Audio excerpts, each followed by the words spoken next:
칠판만 크면 세 개를 다 그려드릴 수 있었는데 제가 오늘은 일단 자 역사에서 이제 초기 기독교가 언제 끝나냐면 476년에 AD 476년에 이제 무슨 일이 일어났다는 거겠죠. 그래서 이제 로마 제국의 영토가 이제 이렇게 되잖아요. 이게 로마 제국의 영토인데 산맥이 여기 이제 피레네 산맥이 있고 여기 알프스 산맥이 있고 여기 관광 많이 가시잖아요. 피레네 산맥 건너서 여기 산티아고 콤포스텔라까지 카톨릭 신자들은 뭐 순례 길도 가고 그다음 여기 발칸 산맥이 있고요. 발칸 산맥이 있고 여기 이제 토로스 산맥이 있어요. 근데 476년에 일어난 일은 이제 로마가 이 서쪽이 망합니다. 그거를 소로마의 멸망이라 불러요. 원래 로마는 이제 이 양 로마 체제로 콘스탄틴 대제까지 그 직전에 한번 디오클레시아누스 황제 때 갈라졌다가 콘스탄틴 대제가 통일 로마 제국 한번 다스려요. 다스린 다음 그가 죽을 때 이 세 아들에게 그리고 두 명의 조카에게 영토를 물려주거든요. 그래서 제국이 5분 되는데 다시 이제 제국이 양쪽 로마로 재편이 돼요. 재편이 돼서 그의 아들들이 이렇게 양쪽 로마를 다스리게 돼요. 그래서 이쪽을 서로마라고 부르고 이쪽을 동로마라고 불러요. 그래서 서로마는 지역의 땅덩어리가 이렇게 돼요. 영국 일부하고 영국의 아랫부분 일부하고 스페인, 프랑스, 이탈리아, 그 다음에 독일 지역의 약간의 절반 지역 이고 그 다음에 여기 아드리아의 바다를 건너면 여기 발칸반도부터는 여기서부터는 이제 동로마 지역이에요. 지금 여기가 이제 크로아티아라는 게 여기가 있잖아요. 여기 이제 크로아티아가 원래 잘 안 알려진 것인데 뭐 할아버지들이 여기 다녀오신 다음에 여기가 크로아티아가 갑자기 인기가 있죠. 근데 그 꽃 들고 다니신 할아버지들이라고. 그래서 거기 이제 스팔라토라는 도시가 있는데 원래 이제 이 스팔라토라는 도시가 아름다운 게 사실이에요. 왜 아름답냐면 로마의 이제 컨스탄티누스 대제 바로 직전에 기독교를 가장 많이 박해한 황제가 디오클레시아누스예요. 그런데 이 디오클레시아누스죠.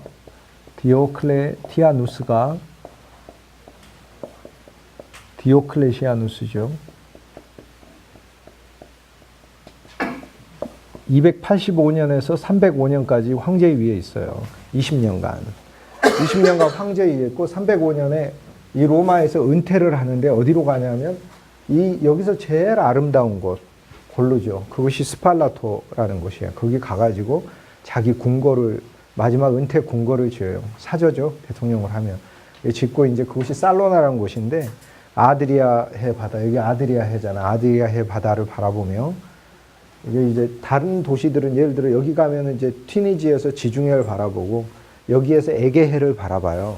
이쪽에 가면은 흑해를 바라보거든요. 그 바다가 다 달라요.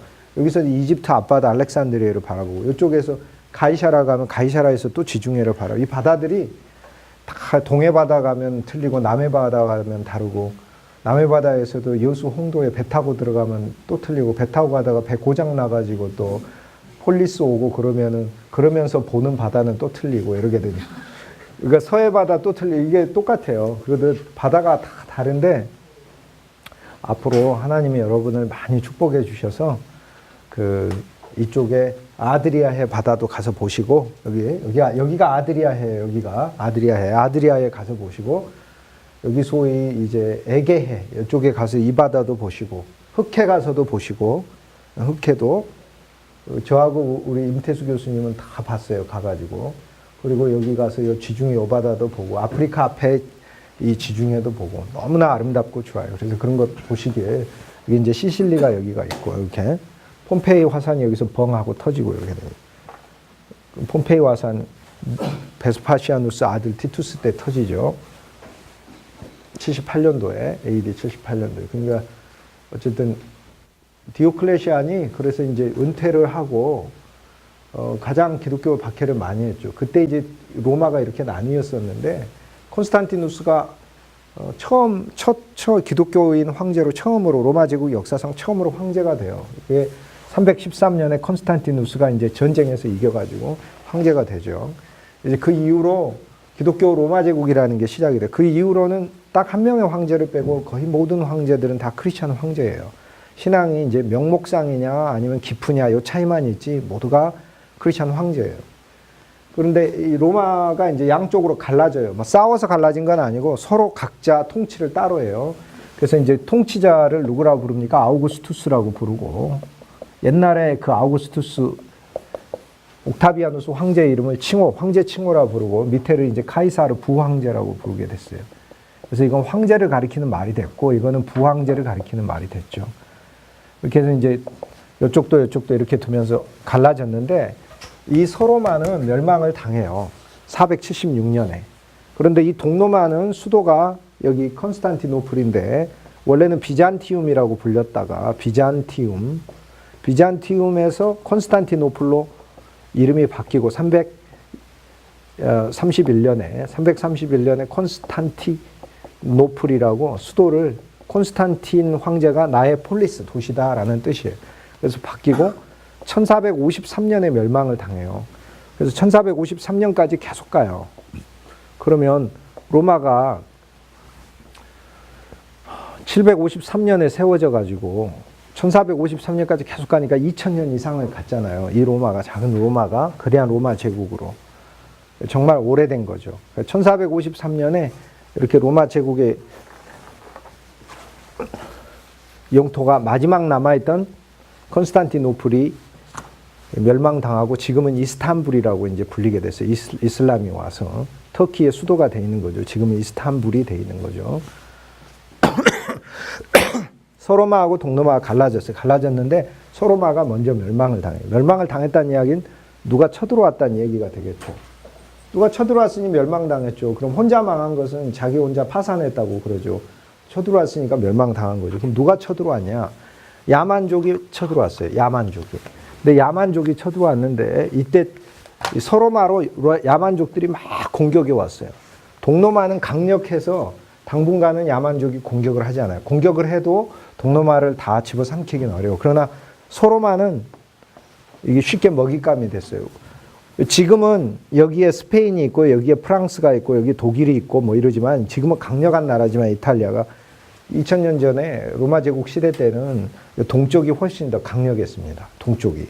그러니까 서쪽이 이제 야만족의 침공을 받아서 야만족이 멸망을 시켜요. 근데 그 야만족들이 이렇게 게르만족이 와가지고 이 로마 지역 이 북부를 차지하면서 게르만족의 땅을 세워요. 그래서 이 게르만족이 오고 그 다음 프랑크족이라는 족이 또 와요. 프랑크족. 그 다음에 고트족이 와가지고 또 하고 그 다음에 여기 있던 족속이 건너가요. 이게 앵글족이에요. 그 다음에 훈족이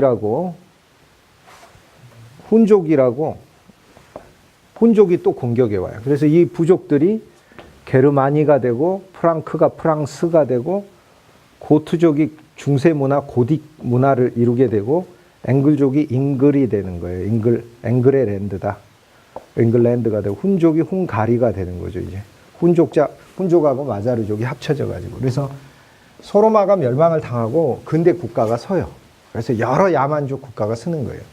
이때로부터 시대가 바뀌었기 때문에 중세 시대가 시작됐다 그렇게 얘기를 해요. 중세 시대가 시작됐는데 이미 로마 제국에 이제 기독교가 강력한 가장 뛰어난 이제 신앙이죠. 그러면 이제 야만족하고 기독교 대결이 시작되는 거예요. 야만족하고 야만족은 기독교 핍박. 그런데 그리스도의 복음이 이상하게 야만족들에게 잘 스며들어가요. 한 면에서는 야만족의 문화까지도 들어오니까 신앙이 어떤 사람들은 쇠퇴했다 그러는데 저는 거꾸로 묻고 싶어요. 자기는 뭘 얼마나 잘 믿는지 모르겠어요. 그러니까 중세의 기독교 신앙이 쇠퇴한 게 맞아요. 맞는데 그러나 그 시대에 우리가 다 되돌아가면 그리스도는 비밀이에요. 비밀이신 그리스도 예수 우리가 어떻게 다 알아요. 부족하고 연약하고 못 믿을 수 있는 것이지. 근데 왜 인간이 문제냐면 우리는 하나님 앞에 우리가 진리의 도를 잡은 바울조차도 잡지 않은 것으로 여긴 거잖아요.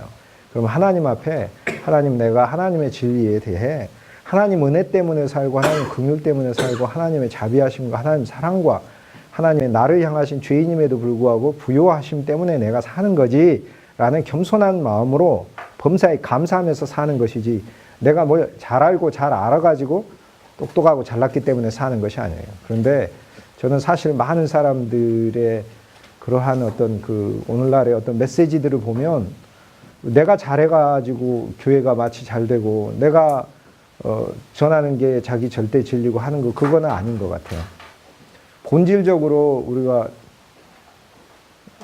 로마서 11장에 보면 우리가 주님 믿게 된 것도 어두움 속에 갇혀져 있던 우리에게 하나님이 당신의 긍휼을 베푸셔서 우리가 하나님을 믿을 수 있게 해주셨다고 하잖아요. 그러니까 내가 예수님을 믿고 사는 것 자체가 얼마나 하나님의 믿는 것 자체가 믿게 된 것 자체가 하나님 은혜인 거예요. 믿게 된 것 자체가. 그러니까 그 얼마나 그리스도인은 진짜 겸손한 영으로 살아야 되는지 모른다. 그뿐 아니라 세상에 믿지 않는 많은 사람들을 불쌍하지만 그들 중에 하나님이 선택한 은혜로 선택한 7천 명이 있다는 생각을 알고 이렇게 보면 너무 우리 그리스도인들이 세상에 대해서 이렇게 우리가 분명 특별한 건 맞아요. 정말 그리스도인들은 하나님의 언약이 있으니까 특별하지.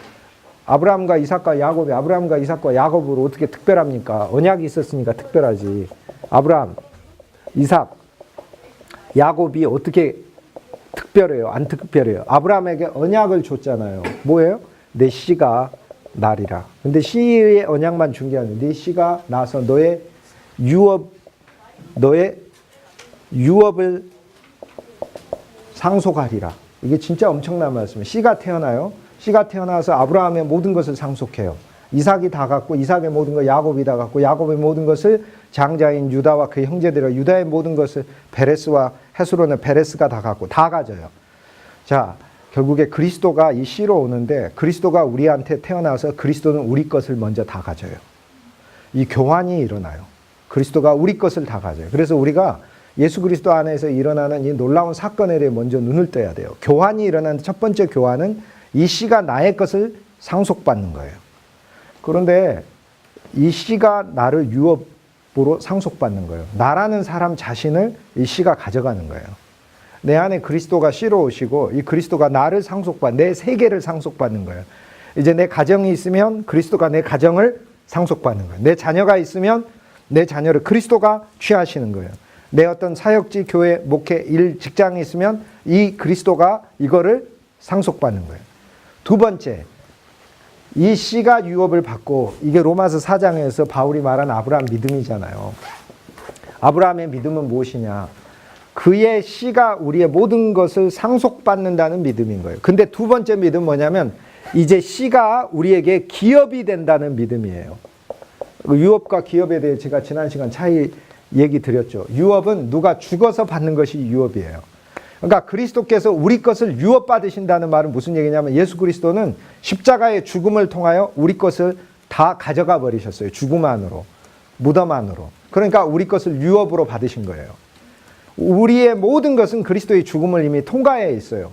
예수님의 십자가의 죽음은 우주적 죽음이에요. 우주적 죽음. 우주적 죽음이라는 건 그분의 모든 죽음은 지금 영원한 현재의 죽음으로 지금도 역사하는 죽음이에요. 왜? 시간이라는 게 과거, 현재, 미래가 이렇게 돌잖아요. 이렇게. 이게 어거스틴 사상이잖아요. 여러분 여기서 태어났잖아요. 과거. 그 다음이 현재. 지금 저하고 수업 듣잖아요. 미래. 그리고 여기서 끝난다 이 말이에요. 그리고는 우리가 어떤 세계로 들어가는데 여기에 예수 그리스도 사건은 영원한 현재 포인트로 있어서 주님은 우리 과거, 우리 현재, 우리 미래를 동시에 보고 계시는 거예요. 그러니까 예수님에게는 내가 태어난 것, 내가 지금 있는 것, 내가 앞으로 죽는 모든 게 예수님께 현재. 예수님의 눈에는. 예수님 눈이에요. 우리가 한눈이 없으면, 한눈이 없을 수도 있죠. 한눈이 없으면 보기는 보는데 두 눈이 없으면 아예 못 보고 한눈이 없으면 거리감이라는 것이 없어요. 입체감이 떨어져요. 그러니까 이게 사물이 얼마나 가까이 있는지에 대해서 잘 모르게 돼요. 한눈이 없게 되면. 그러니까 우리가 두 눈이 있을 때 입체감이 생겨요. 근데 그리스도의 눈은 하나님 자체의 눈이시기 때문에 입체감 정도가 아니에요. 시간 자체의 한계를 꿰뚫어 보시는 눈이에요. 이건 내 얘기가 아니고 어거스틴이 말한 이야기예요. 영혼과 시간에서. 그러니까 예수 그리스도의 사건은 어디예요? 모든 나의 사건의 한 중심 언제나 현재예요. 그리스도는 이상하게 지금 죽으신 거예요. 2000년을 언제나 예수의 죽음의 사건은 현재예요. 근데 예수님의 모든 사건은 언제나 영원한 현재예요. 예수님의 부활도 지금 부활하신 거예요. 영원한 현재예요. 그러니까 2000년 전에 부활했는데 이상하다. 왜 지금? 그분의 시제는 우리에게 다가오면서 언제나 영원한 현재로 바뀌어요.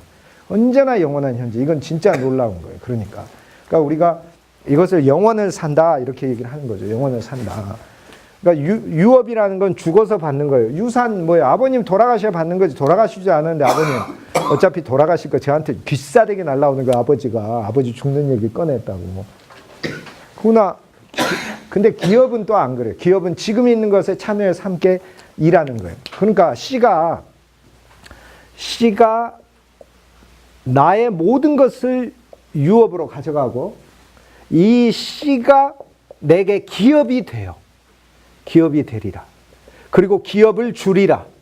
요 두 개가 의미가 틀립니다. 되리라하고 주리라가. 자, 주리라부터 생각해 보죠. 그 씨가 내게 기업을 주는 거니까. 영원한 하나님의 왕국, 천국에 있는 이 놀라운 것을 나한테 주리라. 이것이 기업이라는 거예요. 그러니까 그리스도 안에서 실업자 한 명도 없어요. 모든 그리스도인은 직장을 가지고 있어요. 예수님이라는 기업, 직업을 가지고 있어요. 내 몫이 있어요. 하나님의 왕국 안에 그리스도라는 몫이 있어서 매일매일 내가 벌고 있는 거예요. 예수님 안에 풍성을. 그래서 예수님 나한테 구원 줬어요.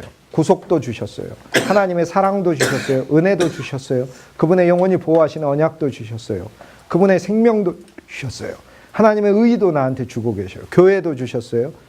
예수님 믿었더니 저하고 여러분 예수 믿었으니까 이러고 만나는 거지. 예수 안 믿었으면 우리 모두가 어디서 만났겠어요. 어디 길바닥에서 술 취해가지고 막 이렇게 오늘도 걷는다마는 정처 없는 이 발길 하면서 인생은 나그네 길 어디서 와서 어디로 가는 거예요.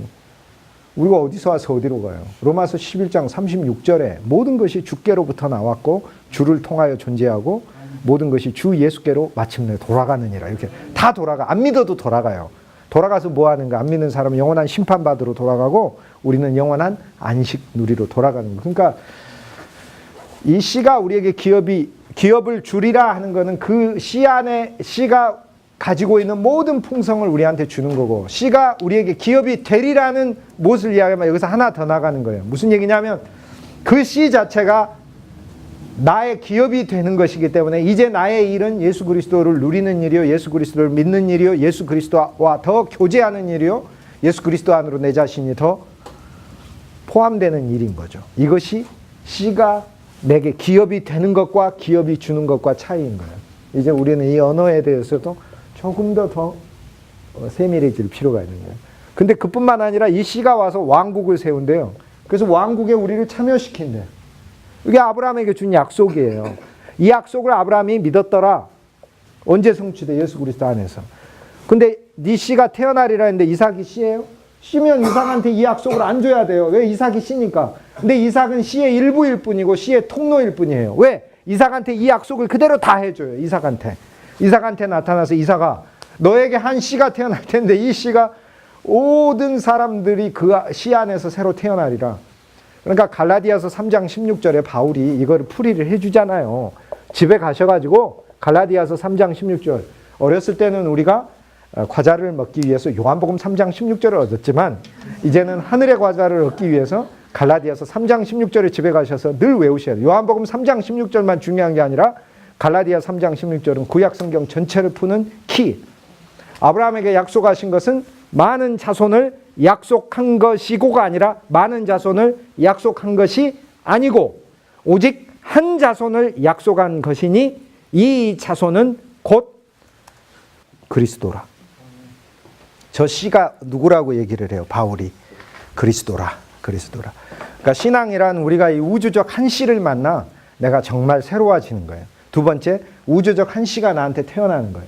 예수님 태어났어요. 내 안에. 근데 이 우주적 한 씨가 내 모든 기업을 다 가져가는 거예요. 가져가서 유업으로 삼는 거예요. 쉽게 얘기해서 그분의 죽음을 통과시키는 거예요. 그분이 이제 나의 모든 걸 다 가져가셔요. 내 본토, 내 본성도 가져가고 그분은 나의 모든 걸 다 가져요. 내 직업도 다 가져요. 내 취미도, 내 가족도, 모든 것을 예수님이 소유하시게 돼요. 그래서 이 씨가 내 기업을 상속하리라. 그 다음 두 번째, 이 씨가 내게 그분이 가진 그분의 기업을 주리라. 그분은 어디서 왔어요? 하늘에서 오셨으니까 하늘의 기업을 나한테 주리라. 그 다음 두 번째, 그분 자체가 내게 기업이 되리라. 그래서 그리스도 예수 안에 있는 풍성과 비밀을 더 알아가는 게 신앙이라는 거예요. 그러니까 우리가 진짜 아브라함의 하나님을 안다는 건 내가 이대로 사는 거 말하는 거 절대 아니에요. 내가 생각하는 거, 예수 믿는 거 그거였다고 생각을 하고 아브라함이 출발을 했는데 아브라함 인생에 하나님이 상상할 수 없는 약속을 주시잖아요. 야, 너에게 한시가 났는데 그 한시가 신인류를 창조할 거야. 새 창조야. 만물이 새로워질 거야. 나는 하나님 믿는 게 그냥 내가 열심히 주님 잘 믿으면 어느 정도 내가 좀 잘 살고 이 세상에서 뭐 우리 집안도 좀 잘 되고 이런 정도는 알았는데, 하나님 믿으면 아들들 한 10명, 12명 이 정도 주는 줄 아니야. 너에게 태어나는 한 씨는 우주적 메시아야. 그 씨를 통해 온 하나님의 백성이 구원을 얻는. 이게 아브라함이 상상도 못할, 이제 물론 이제 수준 높은 아브라함은 상상했겠고, 상상도 못할 것을 하나님 주셔요. 자, 그러니까 우리가 아브라함의 믿음이라는 건 뭐예요? 예수 믿는 게 이거였다고 생각하는 우리 옛날의 관념이 있잖아요. 그 관념에서 떠나서 하나님이 우리에게 계시하시는 그리스도 예수를 믿는 신앙으로 우리 자신이 옮겨지는 걸 가르쳐요. 진짜로 다 새로워져야 돼요. 우리 생각들이. 이것이 로마서 4장 가셔가지고 15절부터 한 절 한 절 읽어보시면 전체가 로마서 4장 15절 이후가 다 이해가 돼요. 왜냐하면 4장 15절 이후로 제가 지금 설명드린 거예요. 그런데 그 기업의 후사라고 돼 있어. 씨인데 후사인데, 근데 성경이 어떤 건 같은 단어 스페르마로 후사라고 해놓고 씨라고 해놓고 아들이라고 자손이라고 해놓고, 근데 실은 다 한 단어예요. 스페르마. 히브리어로는 자라. 태어나는 거예요. 태어나는 거. 가지가 잘라져서 나오는 거예요. 베레스가 제라에서 제라라는 말도 갈라져 나온다는 뜻이에요. 그러니까 베레스가 씨의 하나의 육체적 실제가 돼서 베레스를 통해서 그리스도가 나는데, 거기서 자라가 먼저 손이 나와가지고 홍사를 메어놨는데 나중에 베레스가 먼저 나와서 베레스가 장남. 그래서 장남인 베레스를 통해서 그리스도는 나시는데, 거기에 자라라는 그걸 통해 교부들이 본 건 뭐냐면, 먼저 첫사람은 그리스도를 거부하겠다라는 걸 읽은 거예요. 거부하잖아요, 유대인이. 그러니까 둘째 그 베레스와 세라에서 세라마의 사라, 새로 태어나고 새로 가지가 갈라져 나왔다는 건데, 여기서 하나님의 경륜이, 옛 율법의 경륜이 끝나고 유대인들이 받아들이지 못하고 예수 그리스도의 모든 풍성을 주시는 새로운 하나님의 경륜, 하나님이 찾아와서 하나님이 직접 그 백성을 찾으시는 경륜, 이 경륜을 이방인에게 시작하시겠다라는 이야기로 유다가 다말에게서 베레스와 세라를 낳는 창세기 38장의 사건을 그렇게 풀이해요. 창세기 38장 안에서 우리는 우리 존재를 발견해요. 우리의 옛사람도 베레스예요. 베레스로 주님을 잘 믿어도 안 돼요. 그거 나중에 그쪽이 다 끝이 나요. 한계가 와요. 근데 이 씨가 왕국까지 주리라 라고 얘기를 하는 거예요. 그러니까 이 씨는 놀라운 씨예요. 나의 모든 걸 차지해버리는 씨예요. 그러니까 아브라함과 이삭과 야곱이 약속을 주어졌고, 이 약속의 말씀이 있기 때문에 신앙의 사람이지, 야곱이 또 약속을 야곱한테 그대로, 또 야곱이 씨가 아니에요. 야곱과 에서가 태어났는데 그럼 완성이 된 거예요? 아니에요. 하나님 나타나서 야곱한테 또 얘기하시잖아요. 야곱아, 내가 너한테 씨를 주는데, 이제 야곱에게 준 건 조금 버라이어티해졌어요. 왜? 야곱의 자손 그리스도인들이, 또 야곱의 자손 유대인들이 버라이어티한 인물들이 나오니까 아주 다양해. 하늘의 별처럼 바다의 모래처럼 자손들이 나오리라 이렇게 돼. 하나님의 신인류가 두 그룹이 나와요. 하늘의 별처럼 바다의 모래처럼. 하늘의 별은 주님의 빛을 내는 자들이고, 바다의 모리는 사망의 바다에서 그냥 물 맞아가면서 큰 쓰임이 못 돼요. 큰 쓰임이 못 돼요. 바다 모래 가져가도 집 지으려고 해도 경찰이 와서 잠시 검문이 있겠습니다. 바닷가 모래 파가셨다는 얘기가 있는데 이렇게 쇠고랑밖에 안 차는 거죠.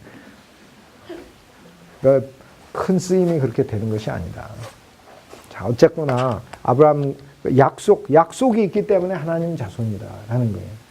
그러니까 너희가 아브라함의 후손이라고 자랑하지 말라. 세례요한이 마태복음 3장에 뭐라고 얘기해요? 돌들로도 아브라함 자손이 되게 한다. 하나님은 돌들로, 니들이 아브라함에서 태어났다고 아브라함 자손, 약속이 있어야 하나님 자손이다. 약속을 주었기 때문에. 왜? 아브라함이 이스마엘을 낳았지만 이스마엘은 약속이 없었잖아요. 약속이 이스마엘한테 뭐 있었어요? 없었지. 근데 놀랍게 하나님 이스마엘한테 약속을 하나 주시긴 해. 무슨 약속이냐면 이러고 해주셔요. 너는 네 힘을 믿고 살겠고 이렇게. 근데 그것도 감사한 약속이에요. 성경에서 제일 은혜의 하나님은 에서를 축복하고 야곱을 축복하시는데, 에서를 축복하신 하나님이고 이스마엘을 축복하신 하나님이에요. 제가 보면 약속의 자손이 아닌데 하나님이 어찌됐든 뭐라고 하시는 거예요? 너도 먹고 살아야 하지 않느냐. 그 아이가 우는 그 울음을 보고 우물도 발견하게 하시고 너로 인하여 큰 민족이 네 자신에게서 나오리라. 여기서 두 개의 차이가 있죠. 이스마엘을 또 하나님 축복하셨어요. 근데 이스마엘한테 너한테 씨가 나는 게 아니라 네가 계속해서 네 노력으로 네가 확장해서 커지는 것이다 라는 거예요. 그런데 이삭에겐 그게 아니었어요. 씨가 와서 씨를 통해 그 씨를 통해. 그럼 아브라함에게 약속한 그 씨가 누구냐? 과연 아브라함의 씨가 누구고? 다윗에게도 이야기해요. 다윗아, 네 왕조가 너한테 영원한 게 아니라 씨가 와서 다윗의 씨가 영원한 왕조 세우리라. 그 아브라함 씨가 누구고 다윗의 씨가 누구냐? 마태복음 1장 1절에 답하잖아요. 아브라함의 아들이요, 아브라함의 자손, 아브라함의 자손이요, 다윗의 자손인 예수 그리스도의 새로운 세계라. 이제 그 세계 안에 우리가 들어왔다. 그 세계는 옛 모세의 세계요, 율법의 세계가 아니다. 모세의 세계는 짐승이라도 율법을 알아도 우리 율법을, 하나님의 율법을 내 마음에 둬도 이 율법을 내가 지킬 수가 없고, 하나님이 점점 내가 무섭고 두려운 하나님이 되고, 말씀을 알아도 신의 산이라도 가까이 가기가 무서운 그런 하나님이었는데, 예수 그리스도 안에서 그리스도가 계시해 준 새로운 새 언약은 구약을 새롭게 푸시면서 구약의 수건을 벗겨 구약 속에 들어있는, 율법은 영인이 했으니 그 영 안에 들어있는 하나님의 사랑의 영, 은혜의 영, 그분의 구원의 영, 놀라운 것들을 나한테 계시하시면서 예수님이, 내가 예수님께 못 가니까 나를 찾아와 주시고 언제나 내 옆에 계시고, 내 옆에 계실 뿐 아니라 골로새서 1장 27절에 보니까 골로새 교인들에게 비밀을 가르친 골로새 교회 우리가 회개해야 되는데요. 왜 회개해야 되냐? 천안시 얼마나 건물 많고 빌딩도 많고 그렇습니까? 여러분 골로새 한번 진짜 가보세요. 골로새 지금도 사람 없어요. 골로새 여기 있어요. 여기 라우디게아에서 동쪽으로 조금만 가면 나오는 골로새, 그 시골에 몇 호 안 되는 사람, 그 지역에 그리스도인들에게 오늘날 무슨 뭐 몇천 명 모이고 몇만 명 모이고 뭐 무슨 막 크리스탈로 뭐 어마어마하게 막 지금 교회, 골로새 교회 그런 교회 아니에요. 근데 골로새에 바울이 써준 골로새서 집에 가서 한번 우리가 매일매일 평생 한번 누려보세요. 그리스도의 비밀, 그리스도의 기업, 하나님의 충만이신 그리스도, 그 그리스도 안에서 우리의 모든 새로운 기업이 시작되는 그리스도. 1장 12절, 11절 성도의 기업이신 그리스도, 1장 12절 하나님의 충만이신 그리스도, 4장 3절 하나님의 비밀이신 그리스도. 그리스도는 비밀입니다. 하나님이 우리에게 말씀의 문을 열게 하사 말씀 자체로 들어가게 하시고, 이 말씀이 누구에게나 어떤 심령에 열리게 하시기를 너희가 나를 위하여 기도하라. 아니 내가 바울을 위해 어떻게 기도해? 바울이 날 위해 기도해야지. 아니요, 성도는 서로 기도하는 거예요. 바울 선생님조차 성도의 기도가 필요한 거예요. 너희가 나를 위해 기도하라. 4장 3절 그리고 그리스도의 비밀을 더 알게 하시기를 구하라. 그리스도의 비밀, 그리스도의 비밀을 더 알게. 예수님 진짜 비밀입니다. 비밀. 이 골로새 교회에도, 골로새 교회 이 작은, 오늘날에 우리가 지식 많이 한다, 뭐 엄청나게 뭐 좋은 엘리베이터 있고 뭐 시설 있고, 골로새 교회 그런 거 하나도 없어요. 그런데 그 골로새 교회에 바울이 보내는 골로새서 안에 예수 그리스도의 비밀에 대한 그 신앙의 진리의 수준과 오늘날 우리의 신앙의 진리의 수준을 한번 진짜 비교해 봐야 돼요. 그리고 여전히 내 방식으로 믿으려고 하는 곳에서 절대 안 벗어나려고 그러고, 이게 어떻게 아브라함 믿음이에요? 하나님이 어떤 거대한 한 씨를 주셔서 그 씨 안에서 새로 출발하라면 새로 출발해. 골로새서 2장에 너희가 그리스도 예수와 함께 죽어. 너희가 허물과 죄로 죽었고, 너희가 그리스도 예수와 함께 죽었고, 그리스도 예수와 함께 살아났고. 골로새서 2장. 그리스도 예수 안에서 우리가 체험하는 모든 것들을, 그리스도 예수 우리가 먹고 마시고 입고 구약에 있던 모든 절기들, 그것들은 그림자요, 그리스도 예수는 몸이라 얘기를 하죠. 구약을 또 벗겨요. 갈라디아서하고는 또 틀려요. 골로새서 오면 또 벗겨버려요. 골로새 3장 시작하면서 그러므로 너희가 그리스도 예수와 함께 일으키심을 받았으니 새로운 부활. 우리 예수님 부활이 무슨 부활이에요? 예수님 부활의 의미가 여러 개 있죠. 첫째 부활은 뭡니까? 예수님이 사망 권세를 깨버리신 거 아니에요. 어느 누구가 사망을 깬 사람이 어디 있어요? 사망에 다 삼켜져 버렸지. 온 우주에 사망 깬 사람 한 사람도 없어요. 사망에 잠깐 나왔다도 다시 사망에 들어가요. 구약에 보니까 뭐 누가 사무엘도 살아나고 막 그러고 한 것 같더니 다시 들어가요. 다시 다 삼켜져 버려요. 어느 누구도 사망의 문을 부순 자가 없어요. 그런데 예수님이 우리 인류의 마지막 적 사망을 부수기 위해 사망을 감당하셨어요. 그래서 사망을 발로 차버렸어요. 사망을 발로 차버리셨어요. 그리고 사망이 그리스도가 죽으실 때 사망도 죽었어요. 사망이 십자가에서 죽었어요. 그리고 사망이 남아있는 사망의 문, 사망 안에 갇혀있는 이제 다 죽은 사람이 나 이렇게 껴안고 있는 거지 이렇게. 그러니까 사망이 살아서 전에는 껴안고 있었다가 미안하다 좀 껴안아서 사망이 살아서 전에는 나를 꽉 힘주고 있었는데 그리스도의 십자가의 죽음에서 사망이 사망해버렸어. 그런데 여전히 사망이 내 위에 있는데 내가 너무 약하기 때문에 이걸 못 치우는 거예요. 그래서 예수 그리스도께서 음부에 오셔서 사망의 문을 차버리시고 사망을 깨버리고 예수님 부활은 사망을 깨신 부활이에요. 그럼 이 예수님이 내 안에 살아계신다는 게 뭐예요? 사망을 깨버리신 예수님이 있는 거예요. 그러므로 우리가 이제 우리의 생명이 세 개 생명, 육신 생명이 있고 내 혼 생명이 있고 나의 이게 찾아온 하나님의 영원한 생명이 있는데 내 육신 생명이 죽어도 내 안에 영원한 생명이 있고 부활의 생명이 있기 때문에 사망을 깨버리셔서 우리는 죽음을 사실 맛보지 않아요.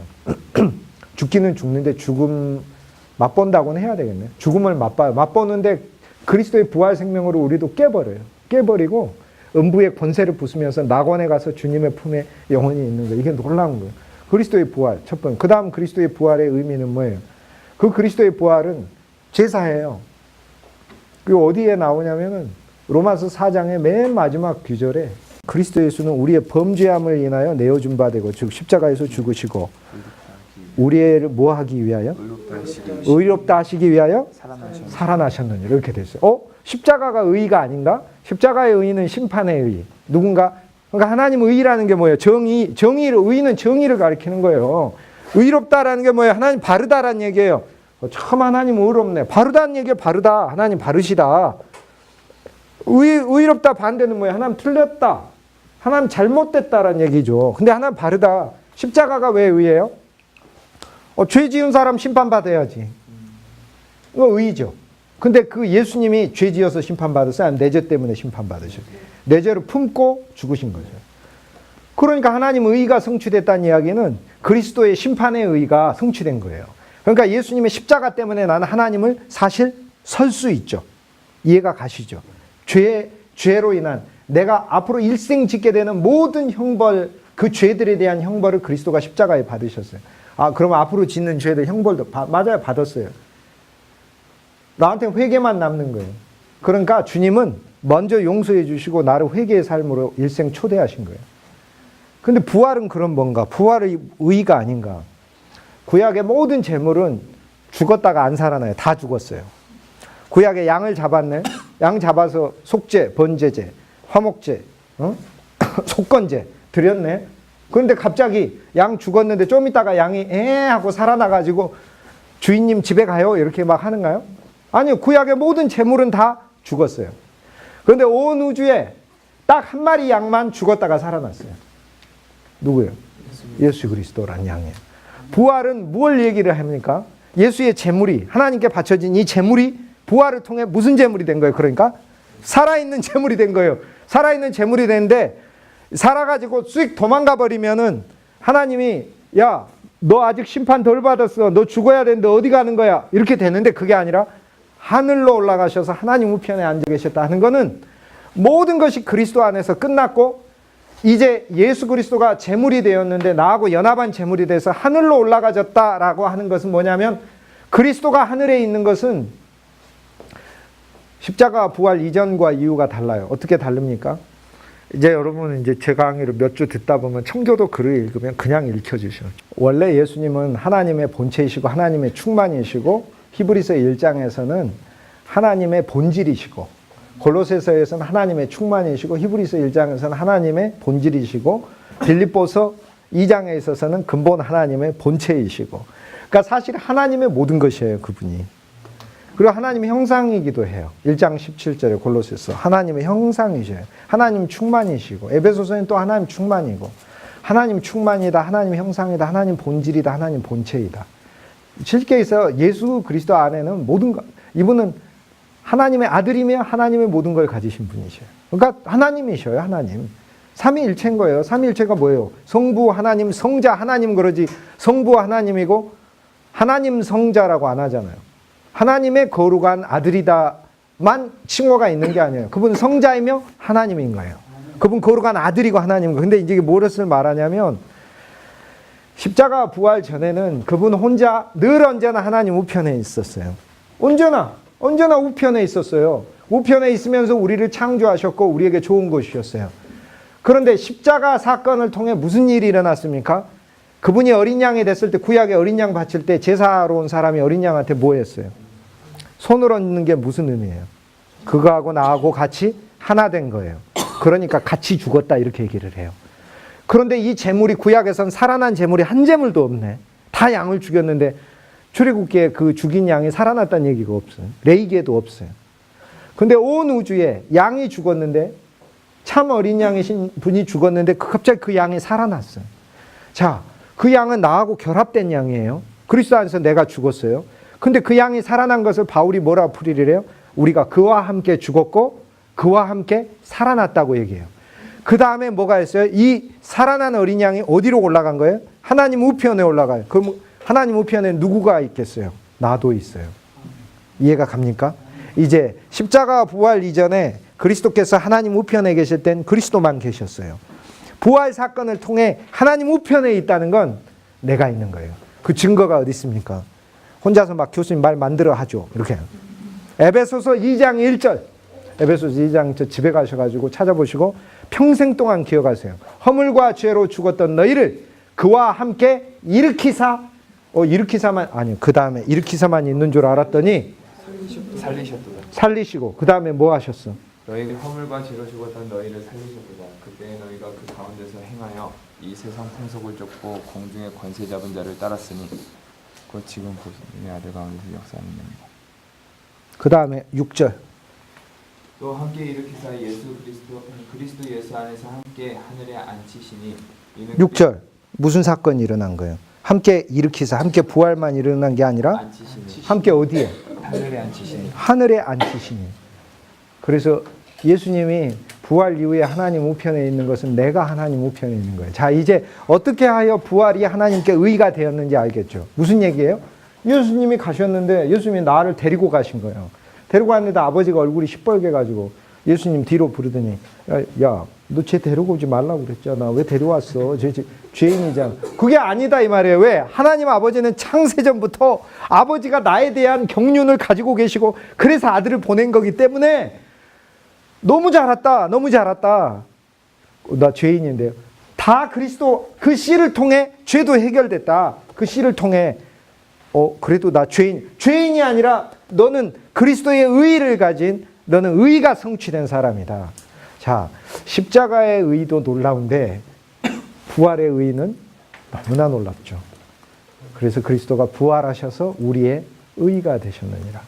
부활하셔서 하나님 우편에 계시면서 계속해서 하나님께 우리의 의의가 되심을 보여주고 계세요.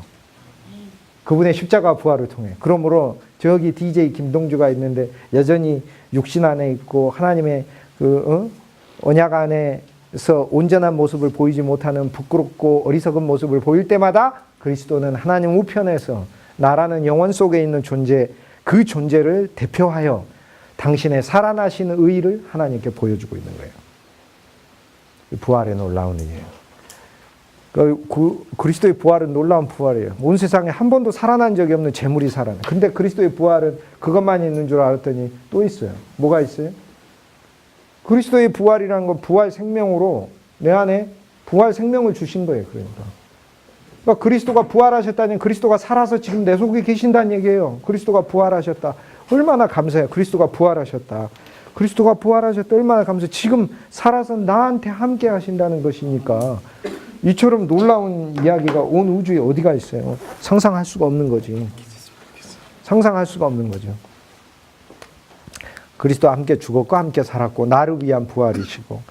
근데 그 이후로도 부활의 의미가 세 가지인가 더 있어요. 더 있는데 그건 제가 다음 주 한시 수업에 공개할 거예요. 한시 수업 안 들으시는 분들은 들은 분들한테 물어보세요. 염려하지 마세요. 이 수업에서 한 얘기도 한시 수업에서 다 얘기하지 않아요. 일부만 얘기하지. 그러니까 그분들도 괜찮아요.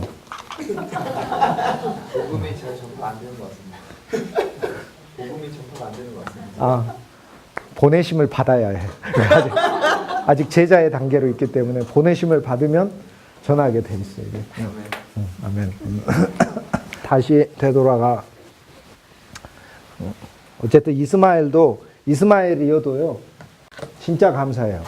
그러니까, 근데 이스마엘로 있으면 안 된다고 하잖아요. 이스마엘을 내쫓으라 그러잖아요. 이스마엘, 우리 영혼에 숨어있는 이스마엘을 갈라디아서 4장에 19절부터 뭐라고 해요? 아브라함에게 두 아내가 있다는 것을 너희가 알지만 이것은 알레고리라.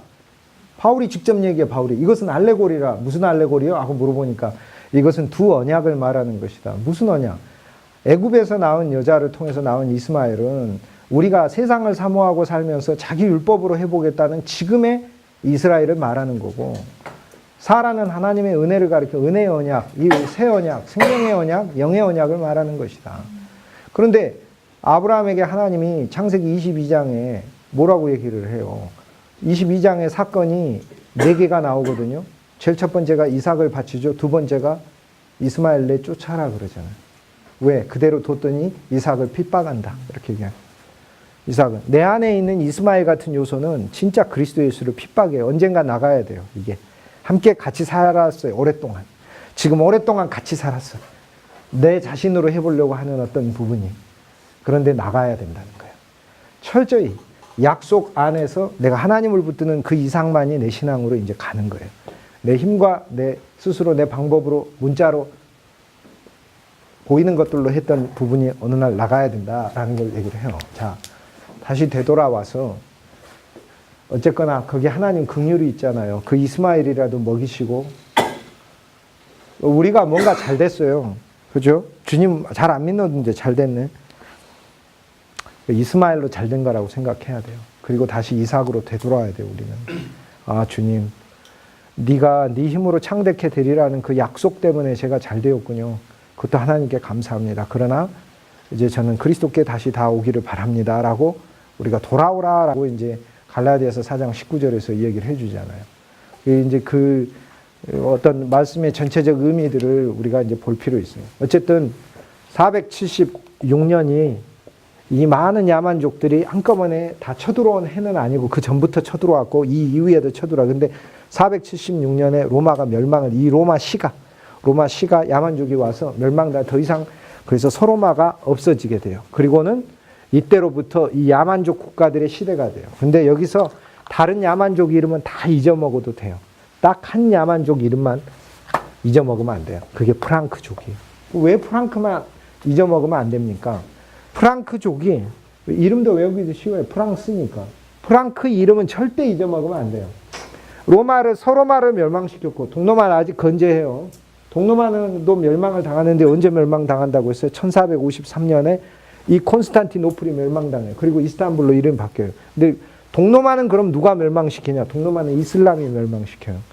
이슬람 안에도 왕국이 여러 개가 있는데 오스만 투르크라는 왕국이 오스만 투르크가 멸망을 시켜요. 이슬람에서도. 우리나라에서도 왕씨 고려가 있었고 이씨 조선이 있었고 대한제국시대 여러 개가 있었대요. 오스만 투르크가 이슬람 세력 안에 오스만 투르크가 멸망을 시켜요.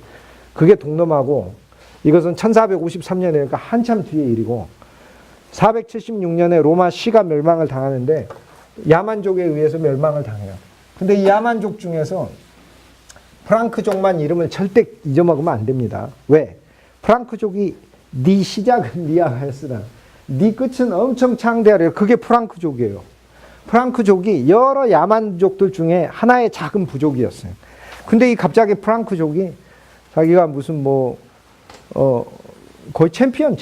주변에 있는 야만족을 다 무너뜨리고 이 멸망당해 사라진 서로마 제국 자리에 거의 옛날의 로마 제국과 사이즈가 유사한 왕국을 세워요. 그런데 그게 프랑크족이 다 이겼기 때문에 이것을 프랑크 왕국이라고 부르는 거예요.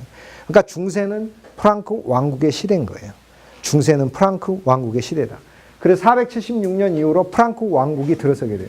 그런데 이 프랑크 왕국의 초대 왕이 클로비스예요. 클로비스. 근데 크는 오브라는 뜻이에요. 프랑크 말로. 그럼 남은 게 로비스잖아요. 이 로비스가 무슨 말이 되냐면 루이스라는 말이 되고 프랑스 말로는 루이라는 이 단어가 돼요. 그러니까 루이가 로비스고 크가 붙은 것은 루이에라는 말이에요. 루이에. 그러니까 프랑스 왕들이 루이 6세, 7세, 8세, 9세, 10세, 11세, 12세, 13세, 14세, 15세, 루이 16세, 17세, 18세 이러고 가는 거예요. 루이라는 이름의 왕이. 왜? 첫 번째 왕이 루이였으니까. 쉽게 얘기해서 이것도 루이였으니까.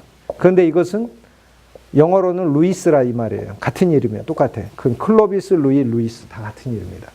그래서 이게 첫 번째 왕인데 첫 번째 왕이 기독교 신앙을 받아들였어요. 그러니까 프랑크 왕국이 이때 작았는데 기독교 왕국이었어요. 근데 점점 프랑크 왕국이 주변을 정복할수록 프랑크 왕국의 성장은 기독교 왕국의 성장이다. 이렇게 이것이 이제 중세의 이제 발전이에요. 발전이고 이 프랑크 왕국이 나중에 분열을 해요. 분열을 하면서 가장 왼쪽이 프랑스가 되고 오른쪽이 독일이 돼요. 그리고 아래가 이탈리아가 되고 이렇게 돼요. 그러면서 근대 유럽을 결정하게 돼요. 프랑크 왕국이. 프랑크 왕국의 왕 중에서 가장 뛰어난 왕이 누구였냐면은 프랑크 왕국의 왕 샤를마뉴. 샤를마뉴였어요. 샤를마뉴 때만 하더라도 통일된 왕국이었어요. 통일된 왕국이었는데 샤를마뉴의 아버지가 이제 장군이었거든요. 그런데 차이가 있다면 할아버지가 장군이었고 아버지도 장군이고 아버지는 이제 피핀이라는 장군이며 나중에 왕이 돼요. 근데 샤를마뉴의 할아버지는 샤를 마르텔인데 이 샤를 마르텔은 730년대 사람이에요. 근데 태조 이성계는 자기가 왕 됐잖아요. 예? 위화도에서 회군을 해가지고 내가 왕이다 이렇게 했는데 샤를마뉴 할아버지는 군권을 다 가지고 조금 이제 염치가 있었던지 나는 왕 안 하고 내 아들 왕 시킬래 하면서 이제 왕을 시켜줘요. 근데 누군가가 그러면 내 아들 왕입니다. 내 아들 왕입니다. 이러고 다니면 사람들이 정신 나간 놈 아니야. 군대 힘만 세다고 해가지고 지가 지 아들 왕 안 치고 그러면 권위가 안 서잖아요. 우리가 예를 들어서 어떤 국가의 어떤 권위가 있는 기관들이 땅땅땅 해줘야 뭐가 되잖아요. 오늘 대통령인데 근데 어느 날 갑자기 헌법재판소에서 꽝꽝꽝 피고인 누구를 뭐 파면합니다. 이렇게 특정인 얘기하는 거 아닙니다. 절대 특정인을 머리 연상하시면서 하죠. 저는 특정인 상대로 강의하는 사람이 아니에요. 법적인 어떤 기관이 뭔가를 해주면 이게 돌이킬 수 없는 일이 돼버려요.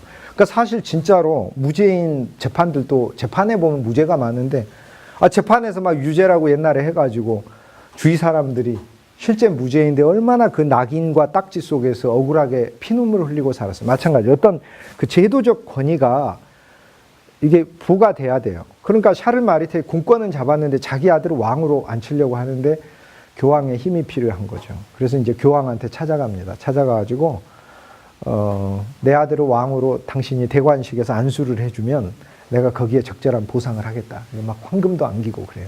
그래서 이때 교황이 피핀을 왕으로 임명을 해줘요. 그러면서 왕조가 이제 바뀌는 거죠. 그래서 이제 그전에는 그 메로빙 왕조라고 아까 클로비스 후손들이 왕을 했다면 이게 메로빙이면 이건 샤를이 이제 게르만 말로 카를이거든요. 그래서 카롤 왕조가 들어섰다 이렇게 얘기를 해요. 그러니까 왕씨가 이씨로 바뀌었다 그런 말하고 같은 거예요. 그래서 이제 피핀이 왕되고 나서 죽고 샤를마니가 왕돼요. 그런데 피핀이 왕할 때 로마 교황이 아니 말이야 내가 사람들 욕먹어가면서 당신 말이야 왕 임명해주고 그랬는데 보물상자 하나 보내고 이러면 안 되지 사람이 이러면 안 되지 이렇게 하는 거예요. 교황이 막 이렇게 그 협박 잘하는 종교인하고 좀 비슷하잖아요. 해가지고 당신이 말이야 왕 되고 이렇게 하나면 엄청 축복받았는데 말이야 돈도 안 내놓고 말이야 이러면 되겠어? 이렇게 하고 하는 거예요. 그러니까 피핀이 뭘 원하십니까? 이렇게 얘기했어요. 그랬더니 뭘 원하게 알아서 줘야지 알아서. 그랬더니 아니 뭘 원하는지 말씀을 하셔야죠. 그랬더니 그래? 그러면 내가 자네한테 증서 하나를 보여주지 하고 증서를 내밀었는데 그 증서가 어떻게 적었냐? 증서 이렇게 돼 있어요. 증서가 지금 피피는 750년대 왕이잖아요. 그런데 그 증서에 어떤 증서에 뭐라고 돼 있냐면 나 콘스탄티누스 대제는 지금 330년 경에 얘기하는 거예요.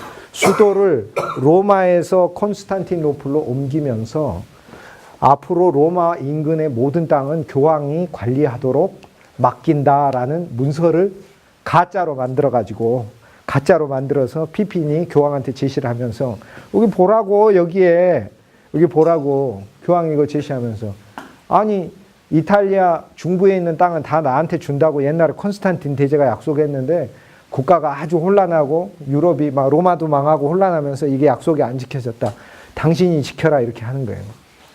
완전 위조 계약서를 가지고 와가지고 들이밀고. 그런데 피핀이 예스 했어요. 그래서 여기서 이 광활한 땅이 강원도하고 충청도 합친 것만한 땅이 교황 땅이 됐어요. 언제까지? 1800년까지. 그럼 1800년까지. 이때가 750년대. 1000년 동안 교황은 나는 세상에 내 이름으로 된 땅도 한 몇 평 없는데 강원도하고 충청 안소동도 아니고 강원도하고 충청도 합친 거예요. 1000년간 거기에서 나오는 세금, 거기에서 나오는 세금을 통해서 또 기사들을 부리고 군사력 얻게 되고 엄청난 거예요. 더 이상 교황은 옛날 베드로 후손으로 베드로의 그 후계자로 돈이 없는 자가 아니에요. 엄청난 걸 가지게 된 거죠. 그러니까 이 가짜 문서 들이댔죠. 들이대고 교황이 이렇게 많은 땅을 차지했는데 이 땅을 1000년이 지나가지고 나폴레옹이 이탈리아 쳐들어가더니 네 교황이냐? 나는 나폴레옹이다. 이러면서 땅 내놔. 이렇게 해서 땅 다 뺏어버렸어요.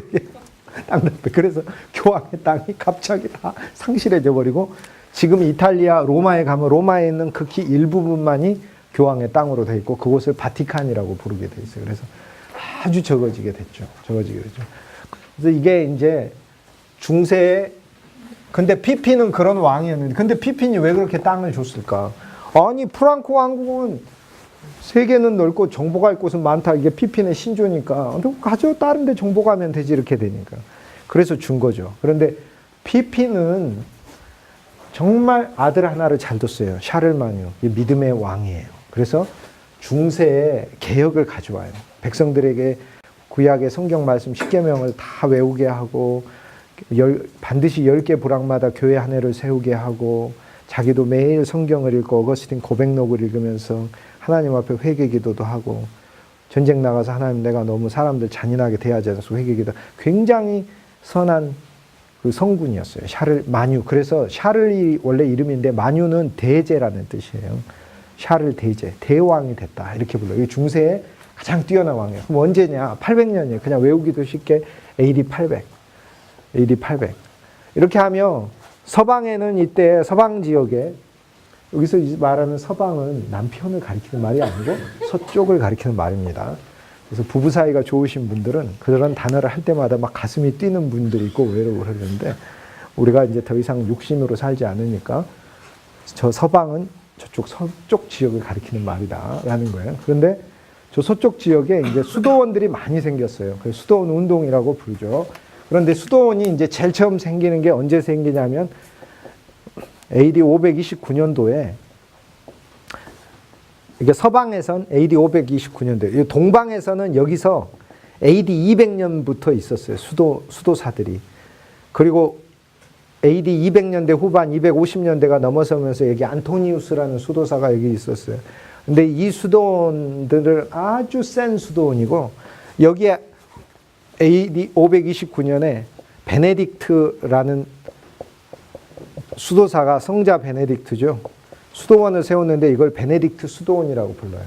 성자 프란시스는 고려시대 때 징기스칸 시대 사람이라 AD 1209년도예요. 그러니까 무려 700년은 더 지나서야 성자 프란시스 수도회가 나와요.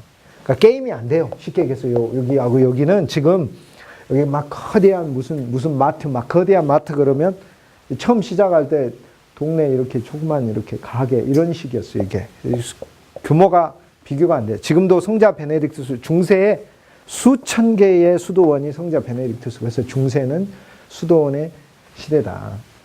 근데 이집트 수도사하고 유럽의 베네딕트 수도사가 차이가 있어요. 베네딕트는 예배를 7번 드렸어요. 하루에. 와, 2번도 아니고 7번이라니. 이것도 이 수도 생활 못하겠다.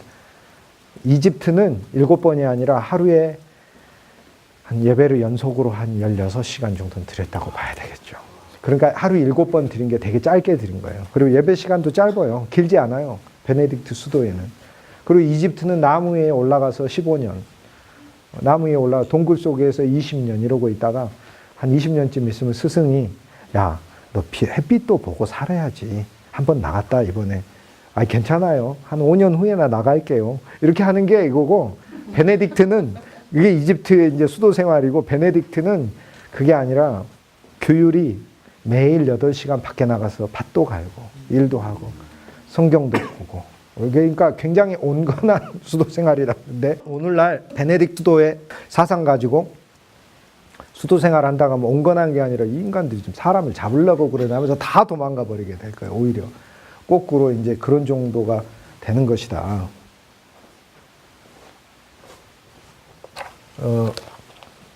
그 베네딕트 수도회가 나오고 나중엔 성자 프란시스 수도회도 나오고 하면서 수도원들이 많이 있어요. 이거를 서방 수도원이라고 불러요. 남편이 있다고는 뜻이 아니에요. 그것에 서방 수도원이라고 부르는데 이쪽은 동방 수도원.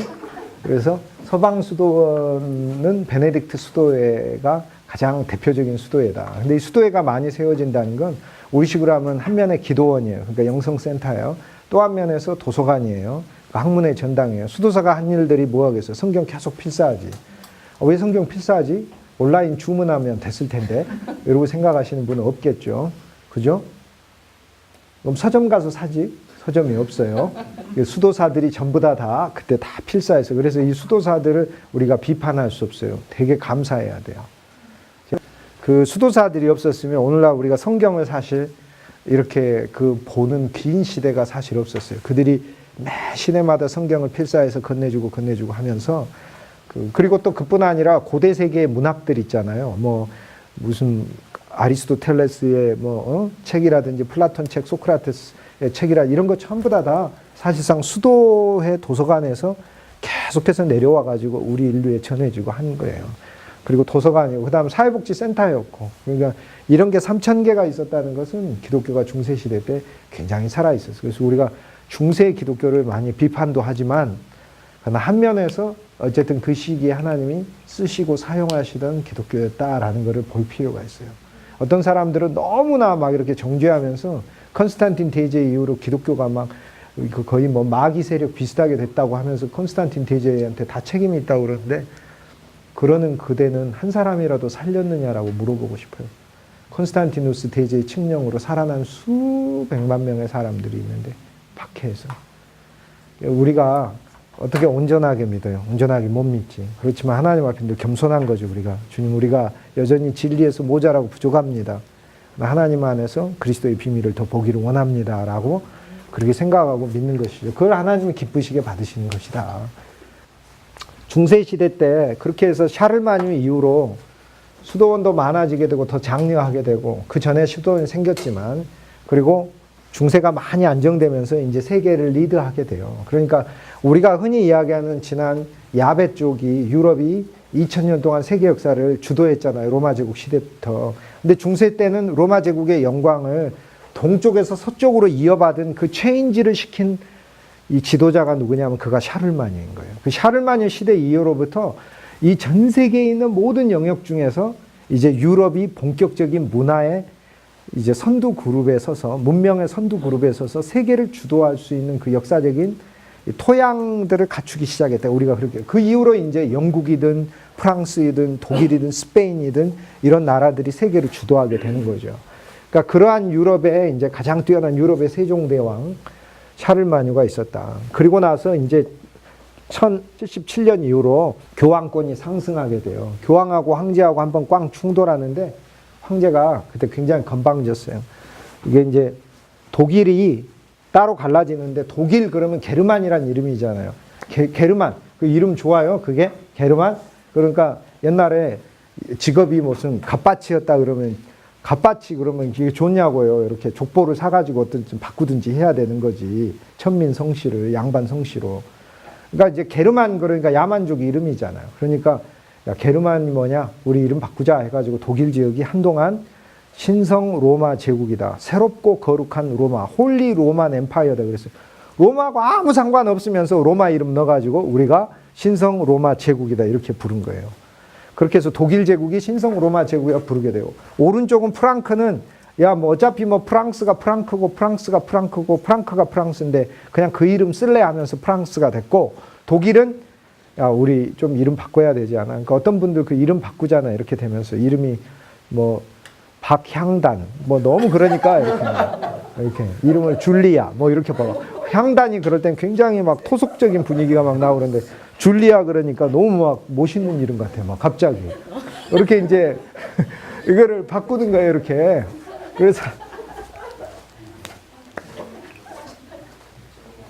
그래서 이쪽을 신성 로마 제국이라 불러요. 신성 로마 제국을 부르는데 신성 로마 제국의 영토가 이렇게 넓어요.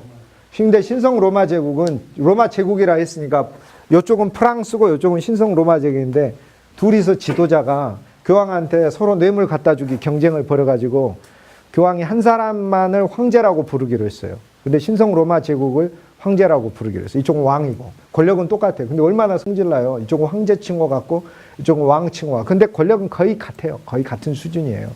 그러니까 이런 거하고 같아요. 어디 갔는데 회장님이라고 부르는데 어디 가면 사장님이라고 부르고. 그래서 1077년에 이제 신성 로마 제국의 황제가 이 하인리 4세라고 아주 교만하고 건방진 지도자가 있어서 황제가 있었는데, 황제가 교황하고 이제 갈등이 한번 빚어졌어요. 근데 교황이 이제 파문하니까 하인리 황제가 찾아와서 교황 앞에 무릎을 꿇어요. 한 번만 용서해 주십시오. 용서해 주십시오! 하면서 막 협박하면서 막 인상 쓰면서 그래요. 그러니까 용서를 해줘요. 그때 이제 교황이 그레고리 7세인데, 그러면서 이제 이게 하나의 상징적 사건이 돼요. 무슨 얘기냐면 이 이후로 교황권이 황제의 권한, 세속 권한의 우위에 서게 돼요. 그러면서 교황의 시대가 열려요. 이때부터 이제 교황의 시대, 그러니까 중세는 교황의 시대가 다가 아니에요. 어떤 역사책에 보면 진짜 어리석게 써진 게 있어요. 중세가 1000년인데 476년에서 소로마 멸망해서, 그죠?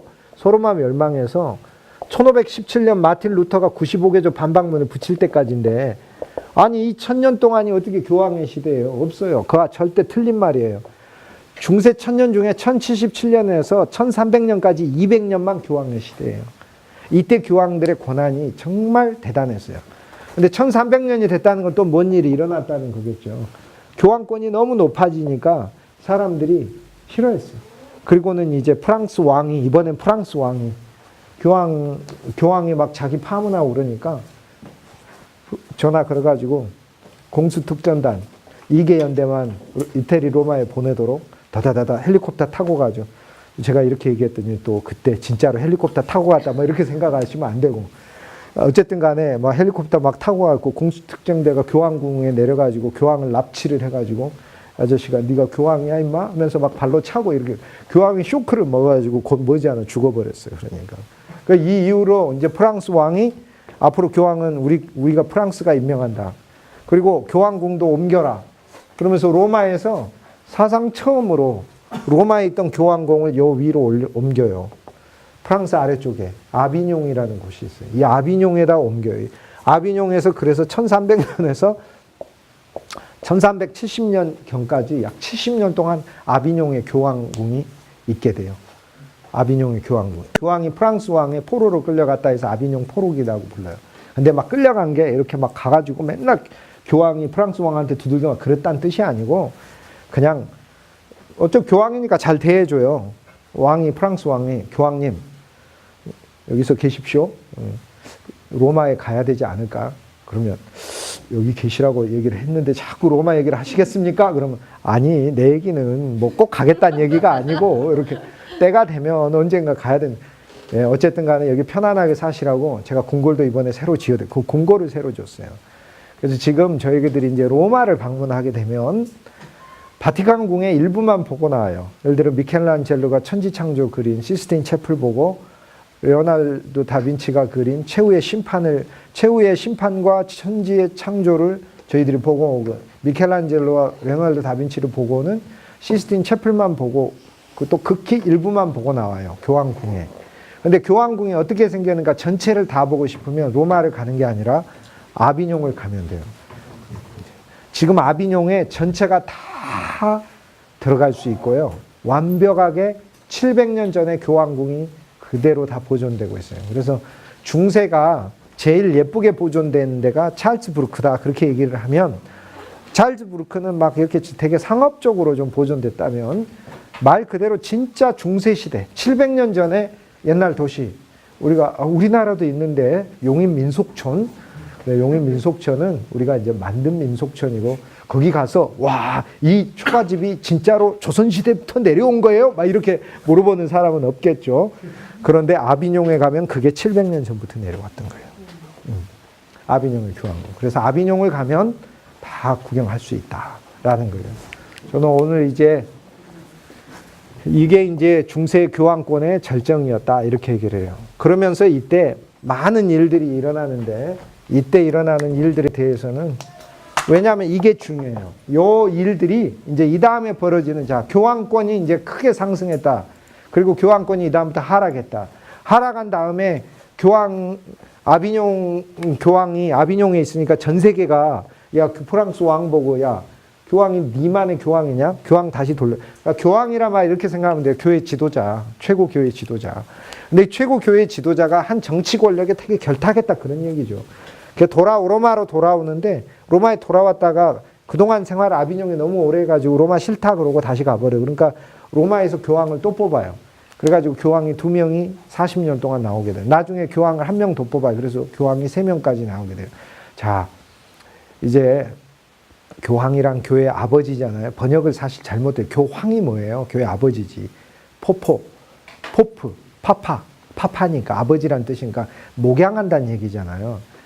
그러니까 뭐 교목이라는 말이 좋은 말 같아. 학교에서 요즘 쓰고 있어가지고 안 되나? 그러면 교목 말고 뭐 다른 단어 이렇게 그게 더 좋아. 황자를 쓰는 것은 본래의 문자적 의미하고 좀 안 맞게 너무 높여버린 말이다. 그런데 종교개혁이 뭐겠어요? 거기서 이제 한번 각성을 해보는 거예요. 교황이 제대로 해라가 아니라 근본적으로 물었어요. 근본적으로. 쉽게 얘기해서 이게 정치 권력이 임명하는 건가? 교회 지도자면 교회 회중이 임명해야 되는 거 아니야? 그래서 회중이 임명하자가 회중주의. 아니야. 그래도 교회 지도자들이 모여가지고 지도자들이 성숙한 사람들이 그들이 결정을 해야지. 그러면 장로주의. 이해 가십니까? 아니야. 그동안 전통적으로 내려온 주교가 한 사람이 감독이나 총회장이 또는 감독회장이 그 사람이 이렇게 봐가지고 목사 될 만한 사람 이렇게 임명하도록 하자. 이러면 주교제라고 불러요. 이거를. 그런데 루터는 이걸 근본적으로 성찰하기 시작했어요.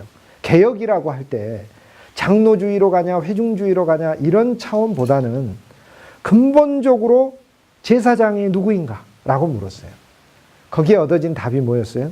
교황이다가 그리고 교황과 그 사제들이 제사장이었는데 종교개혁에서 근본적으로 얻은 답은 만인 제사장이야. 그러면 우리 목사는 뭐예요?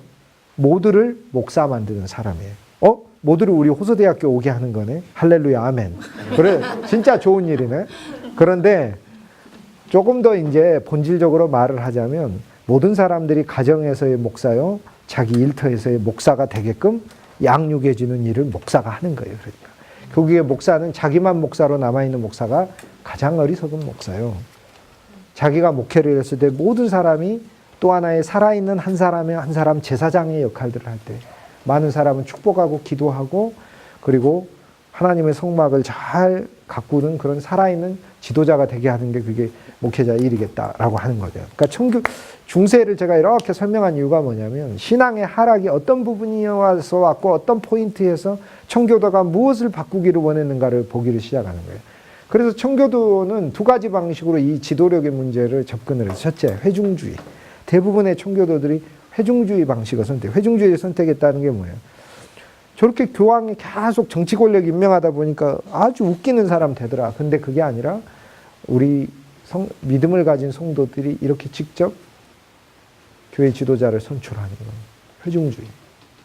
그 다음 두 번째는 만인 제사장에 대한 실제적인 생각을 가졌어요.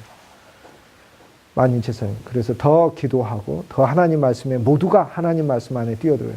전 세계에 있는 모든 교회 그룹들 중에 예를 들어 그동안 역사에 등장 어떤 교회 그룹들 중에서 심지어 수도사들보다도 더 성경적인 지식이 그 생명 안에서 뛰어난 그룹이 청교도에 있다. 이렇게 얘기할 수 있어요. 왜? 그들은 정말 살아있는 하나님의 말씀에 실제 안에서 살기를 소망했기 때문에 그렇다. 얘기하는 거예요. 오늘 제가 중세를 1000년 동안에 일어난 일을 지금 정리를 한 3분의 2 정도 해드렸어요. 그래서 3분의 1은 제가 다음 주에 나머지 부분을 정리를 해드릴게요. 뭔 일이 일어나는지. 이것이 이제 또 어떻게 우리 청교도하고 연결되는지. 그러니까 청교도라는 말은 청소인데 무엇을 청소하고 싶었는지를 제가 지금 설명하기 위해서 이 긴 과정을 여러분과 함께 오늘 이렇게 했었어요.